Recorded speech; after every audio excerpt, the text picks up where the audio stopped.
کبھی مایوس مت ہونا، اندھیرا کتنا گہرا ہو، کبھی مایوس مت ہونا، اندھیرا کتنا گہرا ہو۔ بسم اللہ الرحمن الرحیم، الحمدللہ وکفا وسلام علی عبادہ الذین اصطفیٰ، اما بعد، اعوذ باللہ من الشیطان الرجیم، بسم اللہ الرحمن الرحیم۔ النبی اولا بالمؤمنین من انفسہم وازواجہ امہاتہم، صدق اللہ العظیم۔ بزرگان محترم، عزیزان مکرم اور معزز سننے والی دینی ماں اور بہنیں اور پیارے بچوں، السلام علیکم ورحمۃ اللہ وبرکاتہ۔ ہماری تعلیم چل رہی تھی ام المؤمنین حضرت ام سلمہ رضی اللہ تعالی عنہا کے بارے میں۔ ان کا آپس میں بہت محبت تھی۔ ابو سلمہ رضی اللہ تعالی عنہا جنگ احد کے اندر شریک ہو گئے اور اس میں انہوں نے داد شجاعت حاصل کی۔ ان کا ایک بازو پر زہریلا تیر لگا، جس کی وجہ سے وہ اللہ کی رحمت کو پہنچ گئے۔ تو یہ میاں بیوی جو ہے وفات سے پہلے آپس میں بات کر رہے تھے اور ایک دوسرے سے بات کر رہے تھے، کیونکہ ابو سلمہ ایک عظیم المرتبت صحابی ہے۔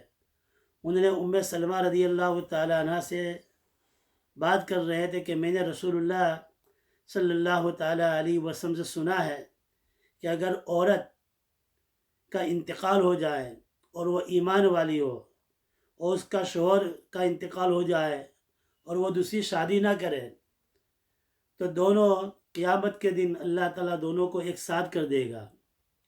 اور اگر پہلے بیوی کا انتقال ہو جائے اور میاں نے دوسری شادی کر لی، یا اس کے برعکس ہو جائے کہ کسی کا بیوی کا انتقال ہو، کسی مرد کا انتقال ہو اور بیوی نے دوسری شادی کر لی، اب دوسرا شوہر آ گیا اور وہ بھی مسلمان ہے، تو اللہ قیامت کے دن اس کو اختیار دے گا۔ پہلے شوہر کے ساتھ رہنا چاہتی ہے تو پہلے شوہر کے ساتھ کر دے گا، یا دوسرے شوہر کے ساتھ رہنا چاہتی ہے تو دوسرے شوہر کے ساتھ کر دے گا۔ بات سمجھ میں آ رہی ہے؟ تو یہ آپس میں میاں بیوی باتیں کر رہی تھی۔ تو ابو سلمہ رضی اللہ تعالیٰ عنہ، جن کا نام پہلے آپ کو میں نے بتایا تھا عبد الاسد، انہوں نے کہا کہ دیکھو، اگر میرا انتقال ہو جائے تو تم دوسرا نکاح کر لینا، اور یہ مجھے وعدہ کرو، اور اللہ تعالیٰ سے میں دعا کرتا ہوں کہ اگر میرا انتقال ہو جائے تو اللہ تعالیٰ تمہیں مجھ سے زیادہ اچھا شوہر ملا ہے، خیر والا شوہر ملا ہے، اور ایسا شوہر ملا ہے جو تمہیں کسی قسم کا کوئی بھی تکلیف نہ پہنچائے، لہذا بہترین تم کو، مجھ سے بہترین جانشین تم کو ملا ہے، اور تم کو تکلیف نہ دے، تم ضرور دوسرا نکاح کر لینا۔ اور ایک مرتبہ حضرت سلمہ رضی اللہ تعالیٰ عنہ کے شوہر نے یہ بھی کہا کہ آج ہم رسول اللہ صلی اللہ علیہ وسلم کی خدمت میں بیٹھے ہوئے تھے، آپ صلی اللہ علیہ وسلم نے فرمایا کہ آدمی کو کوئی مصیبت پہنچتی ہے اور وہ انا للہ و انا الیہ راجعون پڑھتا ہے، اس کے بعد ایک دعا بتائی، اللہم ارجرنی فی مصیبتی واخلف لی خیرا منہا، اللہ تعالیٰ میری اس مصیبت میں مجھے اجر عطا فرما اور اس سے بہتر مجھے عطا فرمایا۔ تو ام سلمہ رضی اللہ تعالی عنہ فرماتی کہ میں نے یہ دعا یاد کر لی تھی، اور میرے شوہر کے انتقال کے بعد میں نے دعا بھی پڑھ لی تھی، اور انا للہ و انا راجعون بھی پڑھ لیا تھا۔ اب میرے شوہر کے انتقال کے بعد میں تو عدت گزار رہی تھی۔ ابن سعد کا بیان ہے کہ عدت کے پوری ہونے کے بعد، کیونکہ ان کی قسم پرسی کی حالت تھی، ایک پردیس کے اندر تھی، تو ابو بکر صدیق رضی اللہ تعالیٰ عنہ نے ان کو نکاح کا پیغام دیا، لیکن انہوں نے اس نکاح کے پیغام کو قبول نہیں کیا۔ پھر حضور اکرم صلی اللہ تعالیٰ علیہ وسلم نے حضرت عمر فاروق رضی اللہ تعالیٰ عنہ کی معرفت ان کو نکاح کا پیغام دیا۔ شوال سن ہجری 4 کے اندر آپ نے پیغام دیا، تو حضرت ام سلمہ رضی اللہ تعالی عنہا نے جواب میں یہ کہا، ایک بات تو یہ ہے کہ میری عمر زیادہ ہے اور مجھے حیا بھی ہے، اور تیسرا یہ کہ میرے بچے بھی ہیں۔